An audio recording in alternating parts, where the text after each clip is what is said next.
Le leader ne pleure pas. Le leader trouve des solutions.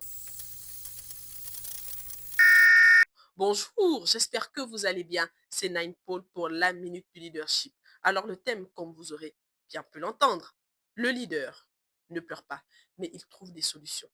Une illustration, vous êtes dans un environnement, vous êtes dans votre famille, vous êtes enfant, vous payez un loyer et votre papa vient vous dire, ou le bailleur vient vous dire, vous devez libérer la maison. Vous tous, vous serez en train d'attendre votre papa. Qu'est-ce que papa va dire? Et quand il arrive, imaginez-vous cette scène. Il met les mains. Je suis foutu. Comment est-ce que je vais faire? Tout de suite, en tant qu'enfant, votre réaction serait de, mais si papa dit ça, c'est que vraiment, on n'a pas d'autre solution. Parce que l'attitude du leader en temps de crise détermine la tournure que vont prendre les choses. Vous êtes en entreprise, il se passe la même chose pour une entreprise dite en faillite et votre responsable vient tenir ce genre de langage. Vous serez dans le trouble. Vous serez troublé tout simplement parce que si la personne qui est censée vous donner des solutions n'en a pas, alors on est dans le chaos total.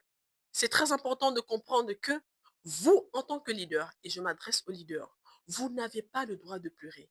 Non pas parce que vous avez une douleur ou que vous êtes émotif ou que quelqu'un vous a fait du mal. Ce n'est pas dans ce sens que je suis en train de parler. Je parle dans le cadre du leadership.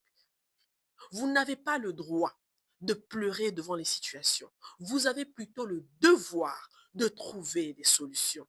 Lorsque vous avez des gens sous votre direction, vous avez la responsabilité de mener à bon port toutes les initiatives que vous vous êtes fixées. Je dirais même tous les objectifs que vous vous êtes fixés. Vous ne pouvez pas abandonner.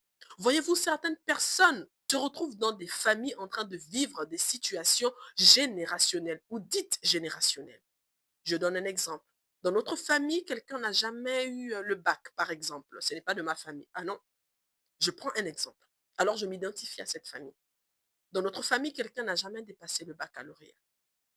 Et lorsque vous avez cette image, lorsque vous grandissez et que l'enfant est en première, ah, c'est pas la peine que tu ailles en terminale parce que dans notre famille, personne n'a jamais obtenu le bac.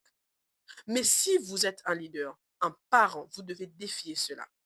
À se dire, je vais envoyer mon enfant et mon enfant, par mon canal, sera la personne qui va briser le cycle de l'échec. Parce que oui, l'échec est un cycle qui doit être brisé, tout comme la réussite, c'est un virus qui se transmet.